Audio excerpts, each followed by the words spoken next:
waatan wadadii mashquulka badnayd ee ganacsiga ku horumartay iyo daaraha qurxoon balse hadda u wehel noqotay burbur uu sababay qaraxii sabtidii ka dhacay caasimadda kaas oo bedelay muuqreedkii qurxoonaa oo ay lahayd wadadan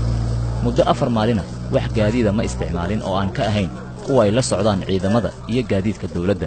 iyadoo weli qoysaska raadinaya dadkooda maqan ay lug ku marayaan dhabbahan dheer si ay xog ogaal ugu noqdaan gurmadka dhismayaasha hoostooda looga baadigoobayo dadka la tuhmayo inay ku hoos jiraan dhismayaasha burburay dhalinyaro iskood isku xilqaamay ciidamada dawladda mas'uuliyiin ka tirsan labada gole iyo maamulka gobolka Banaadir ayaa si isku mid ah uga qayb qaadanaya dib u soo celinta bilicda goobtan oo ay ku go'day nolosha dad Soomaaliyeed oo qiimo iyo sharaf ugu fadhiyay dalka iyo dadkaba midda maanta aad arkaysaan oo runtii nadaafadda socoto oo la isku soo baxay iyo xaqiijinta alxamdulillah dhalinyarada is abaabushay oo ku soo baxday dhalinyarada oo ayaga iskood u soo baxay soo abaabulay anigana waxaan sarreynaa ka qayb qaato oo aan qayb kala mid noqdo waxa ilaahay mahadiis ah inaan xaqiijinayno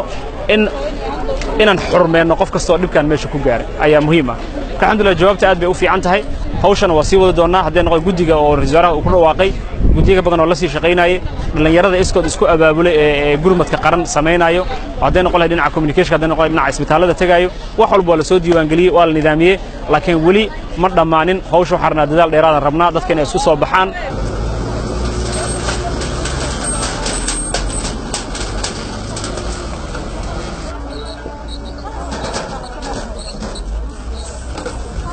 qofna uma aysan kala harin gurmadka lagu samata bixinayo dadkii wax ku noqday qaraxii ka dhacay halkan aan taaganahay sabtidii aynu ka soo gudnay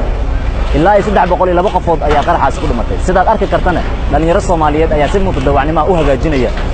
qaraxii burburkii uu geystay ee isgoyska soo baxay si wadada dib ay ugu furan aan halkan ku ekeeno shaqada wariinimada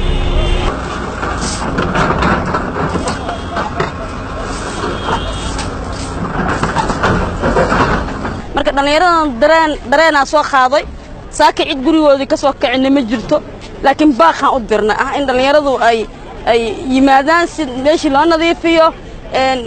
ummadda Soomaaliyeed gaar ahaan dadkii dhibaatada soo gaareen xanuunkii ah oo la qaybsano Soomaaliyey waxa jira wadama ay qoom deganaan jireen qoomkiina saaka ay deganeen qoomam kale ay degan yihiin waxa halkan ka dhaca waa wax la raba ummadda Soomaaliyeed lagu cirib gooyo waa wax la raba in dadka la dhameeyo ee dhulka uu haro waxaan leeyahay waxa ka dambeeya dad shasheeyo